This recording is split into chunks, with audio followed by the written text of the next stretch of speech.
Good evening all. Welcome to SNP learn point. నిన్న మనం batteries chapter 2 batteries టాపిక్లో సగం కవర్ చేసాము. నెక్స్ట్ వచ్చేసి లెడ్ యాసిడ్ బ్యాటరీస్ని కంటిన్యూషన్ ఈ వీడియోలో ఉంటుంది. ఓకేనా? లెడ్ యాసిడ్ బ్యాటరీలో మనం ఈరోజు ఇన్స్టాలేషన్ ఎలా చేస్తాం, మెయింటెనెన్స్ ఎలా చేస్తాం, అండ్ టెస్టింగ్ ఒక బ్యాటరీ మంచిగా ఉందా లేదా అని ఎలా టెస్ట్ చేస్తాం, ఏ వాల్యూస్ ఉంటాయి దాన్ని ఫుల్లీ చార్జ్డ్ బ్యాటరీ అంటాం. ఒకవేళ సెల్స్ ఉన్నాయి, మనం డ్రై సెల్స్ తీసుకుందాం ఎగ్జాంపుల్. ఆ సెల్స్ని సిరీస్లో కనెక్ట్ చేస్తేంది, ప్యారలల్లో కనెక్ట్ చేస్తేంది.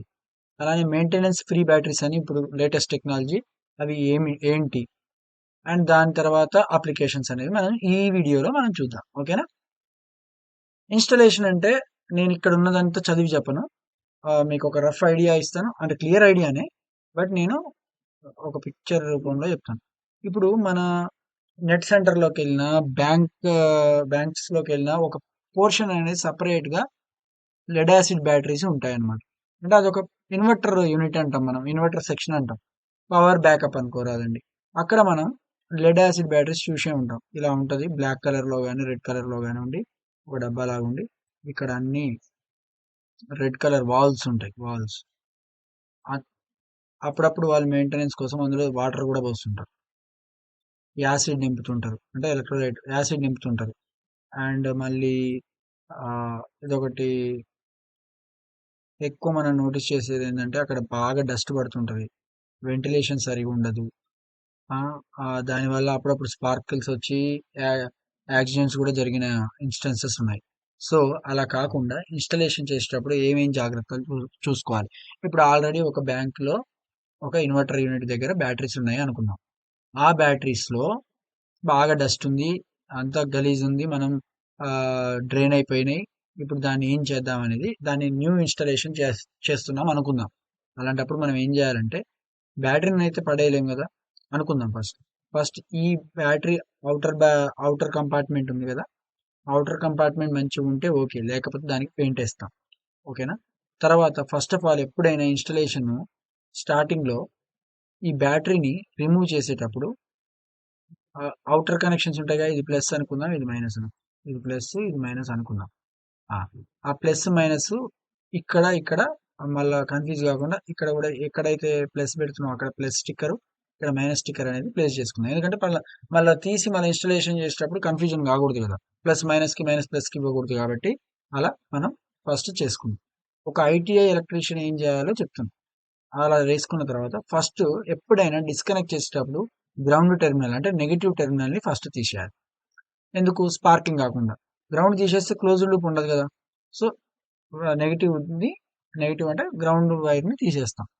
తీసేసిన తర్వాత పాజిటివ్ వైర్ని తీసేసి ఆ బ్యాటరీని బయటికి తీసుకొచ్చి క్లియర్గా దాంట్లో ఏమైనా ప్రాబ్లం ఉంది, యాసిడ్ ఉందా లేదా, దాంట్లో వాటర్ ఉన్నాయా లేవా, కూలెంట్, అండ్ తర్వాత పాయింట్ కనెక్షన్స్ ఉంటాయి కదా, మనం ప్లస్ మైనస్ ఇచ్చేది, అవి కరెక్ట్ ఉన్నాయా, తుప్పు పట్టాయా, కరోజన్ అంటే తుప్పు పట్టినాయా లేదా చూసుకొని, ఏదైనా పనికిరాని వైర్స్ ఎక్కడన్నా కాగులు అయినాయా అవన్నీ చూసుకొని, తర్వాత మనం ఏం చేయాలంటే దానికి వాషర్స్ ఉంటాయి కదా, వాషర్స్ అన్ని కరెక్ట్గా తుప్పు పట్టకుండా మంచి నీటివి వేసేసి టైట్ బోల్ట్తో మంచిగా ఫిట్ చేసిన తర్వాత మనం పెట్టాలి.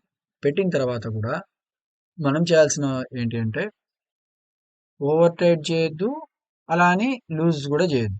హ్యామర్ కేబుల్స్ని టెర్మినల్స్కి పెట్టేసి క్లియర్గా మంచిగా కరోజన్ స్ప్రే యూజ్ చేసి కేబుల్స్ అన్నిటిని కోటింగ్ ఇచ్చేస్తే మనకి పర్ఫెక్ట్గా అవుతుందన్నమాట. ఇలా కోటింగ్ చేసేసి మనం కరోజన్ స్ప్రే చేసేస్తే నీట్గా ఒక సెటప్ రెడీ అయి ఉంటుంది. ఇలా అన్నిటిని జాగ్రత్తగా మనం బ్యాటరీస్ని ప్లేస్ చేసేసి ఇన్వర్టర్కి కనెక్షన్ ఇచ్చుకోవాలి. దీని ఇన్స్టలేషన్ అంటాం. ఎవరు చెప్పినా మనం ఇది నార్మల్గా అందరు చెప్పేదే అండి, ఏ పని అయినా నీట్గా చేసుకోవడం, కరోజన్ ఫ్రీ, తుప్పు పట్టిన కేబుల్స్ కానీ డస్ట్ కానీ వెంటిలేషన్ కానీ పర్ఫెక్ట్గా ఉండాలి. వెంటిలేషన్ లేకున్నా మనం ఎక్కడ పడితే అక్కడ వైర్లన్నీ కంజెస్టెడ్గా ఉన్నా, తుప్పు పట్టి ఉన్నా, బేర్ హ్యాండ్స్తో మనం ముట్టుకున్న ప్రమాదం. కాబట్టి ఇవన్నీ నార్మల్ సేఫ్టీ టిప్స్. ఇది ఇన్స్టలేషన్ అనమాట. అయితే మెయింటెనెన్స్ ఎట్లా చేయాలంటే, ఎప్పుడైనా హైగ్రోమీటర్ అనే ఇన్స్ట్రుమెంట్తో స్పెసిఫిక్ గ్రావిటీ కొలుస్తాం అన్నమాట.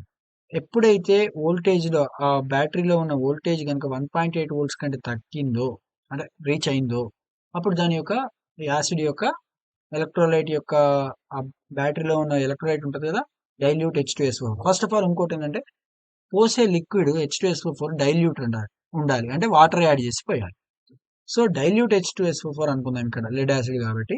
సో 1.8 వోల్ట్స్ రీచ్ అయినప్పుడు స్పెసిఫిక్ గ్రావిటీ తగ్గిపోతుంది అంటే డిశ్చార్జ్ లెవెల్కి వచ్చేస్తుంది. అంటే దాని అర్థం ఏంది, మనం దాన్ని ఛార్జింగ్ పెట్టాలి అని అర్థం. అంటే లేకపోతే లెడ్ సల్ఫేట్ అనేది ప్లేట్ మీద సెటిల్ అయిపోయి బ్యాటరీ డ్యామేజ్ అయింది. సో మనకి లెడ్ యాసిడ్స్ బ్యాటరీకి వెళ్ళండి ఒకసారి విజువలైజ్ చేసుకొని చూడండి. అప్పుడు బ్యాటరీని ఓవర్ ఛార్జ్ చేయొద్దు, కనెక్షన్స్ టైట్ ఉండాలి, బ్యాటరీ రూమ్ అనేది డస్ట్ నుంచి ఫ్రీ ఉండాలి, వెంటిలేషన్ ఉండాలి, ఛార్జింగ్ రేట్ మరీ హై ఉండకూడదు. అండ్ ఇంకొకటి ఎలక్ట్రోలైట్ లెవెల్ కరెక్ట్ ఉండాలి. మనం దాని యొక్క వెంట్ హోల్స్ అనేవి అంటే మనం బ్యాటరీలో చూస్తుంటాం ఒక ఒక ట్రాన్స్పరెంట్ వచ్చేసి ఒక క్యాప్ ఉంటుంది. అది వాటర్ పోసినప్పుడు పైకి వస్తుంటుంది, వాటర్ లేనప్పుడు కింద ఉంటుంది. ఓకేనా, అది కూడా చూసుకోవాలి.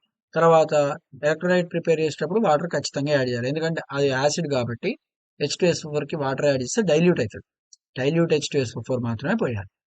అండ్ బ్యాటరీ టెర్మినల్స్ ఎప్పుడు ప్లస్ మైనస్ కి కావాలని కాయిన్ పెట్టి లేదా 2 వైర్లు పెట్టి షార్ట్ సర్క్యూట్ చేద్దాం అనేది మాత్రం చూడకూడదు. ఇది మెయింటెనెన్స్ అండి. నెక్స్ట్, ఒక బ్యాటరీ ఫుల్లీ ఛార్జా కాదా అని ఎప్పుడు తెలుస్తుందంటే ఒక బ్యాటరీ వోల్టేజ్ ఫుల్లీ ఛార్జ్డ్ సెల్కి 2.2 వోల్ట్స్ ఉంటుందండి.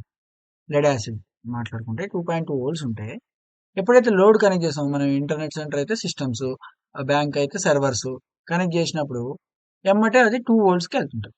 ఇది నార్మల్ ఫుల్లీ ఛార్జ్డ్ వోల్టేజ్ అన్నమాట. గ్యాసింగ్ అంటే ఏంది, ఎప్పుడైతే డిశ్చార్జ్ అప్పుడు కొంత ఫ్రీ గ్యాసెస్ అనేది రిలీజ్ చేస్తుంది. దాని అర్థం ఏంది, బ్యాటరీ ఛార్జింగ్ ఉంది అంటే సరిపోను ఛార్జింగ్ దాంట్లో ఉంది అనే దాన్ని గ్యాసింగ్ అంటే ఉంది.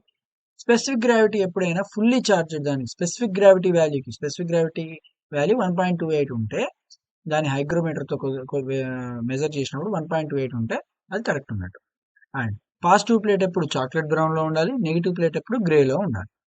ఓకేనా, ఇవి ఫుల్లీ ఛార్జ్డ్ బ్యాటరీకి కండిషన్స్ అనమాట. ఇవి ఫుల్ఫిల్ అయితే ఇన్స్టలేషన్ అనేది పర్ఫెక్ట్ అయినట్టు. ఓకేనా, నెక్స్ట్ వచ్చేసి అర్థమైంది కదా ఇప్పుడు దానిక లెడ్ యాసిడ్ అంటే ఏం చూసాం, లెడ్ యాసిడ్ దాని యొక్క కన్స్ట్రక్షన్ వర్కింగ్ ప్రిన్సిపల్ చూసాం, దాని కెమికల్ రియాక్షన్స్ చూసాం, అది రివర్సబుల్ రియాక్షన్స్ చూసాం, ఆ తర్వాత దాని యొక్క మెయింటెనెన్స్ చూసాం, ఇన్స్టాలేషన్ చూసాం, ఇప్పుడు testing of the fully charged battery చూసాం. ఇంతటితో బ్యాటరీ కాన్సెప్ట్ అయిపోయింది. ఈ బ్యాటరీస్ని ఒకవేళ సెల్ అన్న ఏదైనా ఒకటి సిరీస్లో కనెక్షన్ సిరీస్ కనెక్షన్లో కరెంట్స్ ఏముంటుందని తెలుసు కదా మీకు. ఇలా కనెక్షన్ ఇచ్చాం, ప్లస్ మైనస్కి మైనస్ ప్లస్కి ప్లస్కి మైనస్కి minus plus back to back connection ఇచ్చినప్పుడు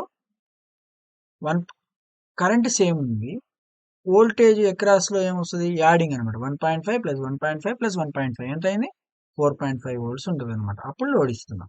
అదే ప్యారలల్లో ఉంటే కరెంట్ డివైడ్ అవుతుంది, కరెంట్ ఇంక్రీజ్ అవుతుంటుంది కాబట్టి వోల్టేజ్ మాత్రం అక్రాస్ లోడ్ సేమ్ ఉంటుంది. ఇక్కడ కరెంట్ యాడ్ అయ్యి హై కరెంట్ ఇప్పుడు 50 మిల్లీ ఆంపియర్స్ వచ్చింది. ఇప్పుడు 30 లోడ్ ఇస్తే అంటే కరెంట్ సేమ్ యాజ్ ఈజ్ మనం రెసిస్టెన్స్ లెక్క అనుకోరాదండి. ఇప్పుడు ప్యారలల్లో ఉంటే ఈక్వల్ ఉంటాయి, ప్యారలల్లో ఉంటే అక్రాస్ ది లోడ్ ఏమవుతుంది, వోల్టేజ్ సేమ్ ఉంటుంది. ఎందుకు, ప్యారలల్లో వోల్టేజ్ సేమ్ కాబట్టి. అదే సిరీస్లో ఉంటే కరెంట్ సేమ్ కాబట్టి వోల్టేజ్ యాడ్ అప్ అవుతుంది. యాడ్ అంటే based up on the connection. ఉల్టా ఇస్తే మైనస్ అవుతాయి కదా, చూసుకోవాలి. ఓకేనా, నెక్స్ట్ టాపిక్ వచ్చేసి మెయింటెనెన్స్ ఫ్రీ బ్యాటరీస్. ఇది ఎక్కడైతే మనం మెయింటెనెన్స్ అనేది అవసరం లేదో జస్ట్ ఛార్జింగ్ డిశ్చార్జింగ్ ఒకటి చూసుకోవచ్చు, మళ్ళీ మనం ఇదంతా ప్రాసెస్ అంతా చేయాల్సిన అవసరం లేదు. దాన్ని valve regulated lead acid batteries అంటారు అనమాట. దీన్ని టాప్అప్ చేయాల్సిన అవసరం లేదు, వాటర్ పోయేసి ఫిల్లర్ క్యాప్స్ ఇలాంటివి ఏమి ఉండవు అనమాట. అయితే ఈ ఫిల్లర్ క్యాప్ బదులు ఇక్కడ ఓవర్ ప్రెషర్ వాల్వ్ అని పెడతారనమాట. ఏదైతే గ్యాస్ ఓవర్ ప్రెషర్ వల్ల పైకి వస్తుందో అది ఆటోమేటిక్గా వాటర్గా కన్వర్ట్ అయ్యి సెల్లో కంబైన్ అయిపోతుంది. సో జస్ట్ దీన్ని ఛార్జ్ అప్ చేసి డిశ్చార్జ్ చేసుకుంటే సరిపోద్ది, అంటే వాడుకుంటే సరిపోతుంది. సో ఇలాంటివి టైప్ ఆఫ్ మెయింటెనెన్స్ ఫ్రీ బ్యాటరీస్లో 2 రకాలు, gel batteries, AGM batteries. Absorbent glass mat అనేది ఒక బ్యాటరీ, ఏం లేదు ఇక్కడ మనం స్పాంజ్ లైక్ గ్లాస్ ఫైబర్ మ్యాట్ని యూజ్ చేస్తాం అనమాట ఎలక్ట్రోలైట్గా అంతే. అండ్ జెల్ బ్యాటరీ వచ్చేసి ఏదైతే సిలికేట్ అనేది మనం యూజ్ చేస్తున్నామో ఆ సిలికేట్ అనేది ఎప్పుడైతే ఫస్ట్ ఛార్జింగ్ చేసిన తర్వాత జెల్ లాగా స్ట్రక్చర్ గా ఫామ్ అవుతుంది అనమాట. సో అది మంచి మెయింటెనెన్స్ ఫ్రీగా ఉపయోగపడుతుంది. జెల్ బ్యాటరీ ఒకటి ఏజిఎం ఇప్పుడు రీసెంట్ ట్రెండ్ అనమాట. ఓకేనా, జస్ట్ గుర్తుపెట్టుకోండి సరిపోతుంది. నెక్స్ట్ వచ్చేసి బ్యాటరీ టెస్టింగ్ మెథడ్స్ అండి. ఎలా టెస్ట్ చేస్తాం అనేది ఆల్రెడీ చూసాం, బట్ ఇట్స్ సమరీ అనుకోరాదండి. హైగ్రోమీటర్ టెస్ట్ ఏమని ఉండాలి, ఐడియల్ వాల్యూ స్పెసిఫిక్ గ్రావిటీ 1.28 అని మనం అనుకున్నాం లెడ్ యాసిడ్కి. తర్వాత వోల్టేజ్ లో 13, ఇది మీకు చెప్పలేదు, మల్టీమీటర్ అనేది వోల్టేజ్ టెస్ట్ పెట్టినప్పుడు 12.6 టు 13.2 వోల్ట్స్ మధ్యలో ఫుల్ ఛార్జింగ్ ఉండాలి. లోడ్ చేసి ఎంత డ్రాప్ అవ్వాలి, సపోజ్ లోడ్ 2.2 వోల్ట్స్ అనుకో, 2.2 వోల్ట్స్ యాక్చువల్ దాని వాల్యూ అనుకో, లోడ్ లో 0.2 వోల్టేజ్ డ్రాప్ అవుతుంది. నెక్స్ట్ విజువల్ ఇన్స్పెక్షన్ ఏం చేస్తాం, క్రాక్స్ ఏమైనా ఉన్నాయా, లీకింగ్ ఏమైనా ఉందా, యాసిడ్ కరోజన్ ఏమైనా వచ్చిందా, తుప్పు పట్టిందా అని చూస్తాం. జనరల్ గా ఈ బ్యాటరీస్ ని మనం ఎక్కడ యూజ్ చేస్తామంటే ఆటోమోటివ్ వెహికల్స్ అంటే మనం బండి అనుకుందాం, మనం బైక్ అనుకుందాం. బైక్ లో స్టార్ట్ చేయాలంటే బ్యాటరీ ఉండాలి, లైట్స్ రావాలన్నా బ్యాటరీ ఉండాలి, ఇగ్నిషన్ అవ్వాలన్నా starting spark plug auto self start ignition ఉండాలన్నా బ్యాటరీస్ ఉండాలి. అండ్ నెక్స్ట్ వచ్చేసి ఇన్వర్టర్స్ లో యూజ్ చేస్తాం, యూపీఎస్ లో యూజ్ చేస్తాం, solar power backup like inverters కి అటాచ్డ్ బ్యాటరీస్ లో యూజ్ చేస్తాం, emergency lighting, railway signals, telecom what ever voltage అనేది అవసరమో అక్కడ లిమిట్ మనం బ్యాటరీస్ ని యూజ్ చేస్తాం. అయితే మన ఇంట్లోకి ఎప్పుడైనా ఏసీ వస్తుంది, ఆ ఏసీని మనం స్టోర్ చేయాలంటే ఏసీని డీసీగా కన్వర్ట్ చేయాలి, రెక్టిఫైయర్స్ ఉంటాయి. అది ఇక్కడ ఇన్వర్టర్స్ ఏంటంటే ఎక్కడైతే మనం బ్యాటరీలో స్టోర్ చేసిన డీసీని ఏదైతే ఉందో ఇప్పుడు సోలార్ ద్వారా రెక్టిఫైర్స్ లోపల రెక్టిఫైర్స్ ఉంటాయి. ఆ రెక్టిఫైర్ నుంచి మనం బ్యాటరీలో రోజంతా సోలార్ ఎనర్జీని మనం సేవ్ చేసాం అనుకుందాం. ఇందులో ఇది ఇన్వర్టర్ అంటారు, తెలుసుగా మీకు చూస్తున్నారు. ఇన్వర్టర్కి ఒక బ్యాటరీ కూడా ఉంటుంది. ఈ బ్యాటరీలో ఉన్న మన డీసీయే కదా బ్యాటరీలో స్టోర్ అయ్యేది. ఆ డీసీని ఇన్వర్టర్ ద్వారా మనకి ఏసీ అంటే ఇంట్లో లైట్ ఫ్యాన్లు తిరిగేటట్టు చేసేదే ఇన్వర్టర్ అన్నమాట.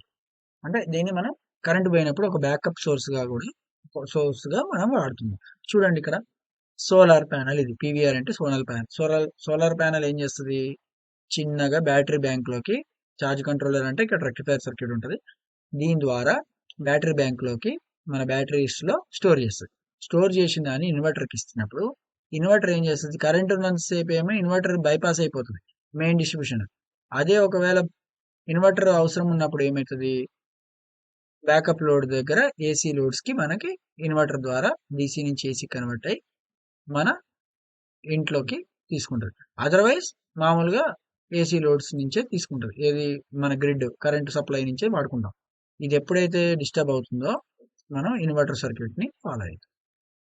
ఓకేనా, అయితే బ్యాటరీ ఛార్జ్ కావాలి కదా, బ్యాటరీ ఛార్జర్ అనేది చూడండి ఇక్కడ ఎక్విప్మెంట్ ఉంది కదా, మనం కాన్స్టెంట్ వోల్టేజ్ ఛార్జింగ్ చూసాం, కాన్స్టెంట్ కరెంట్ ఛార్జింగ్ చూసాం.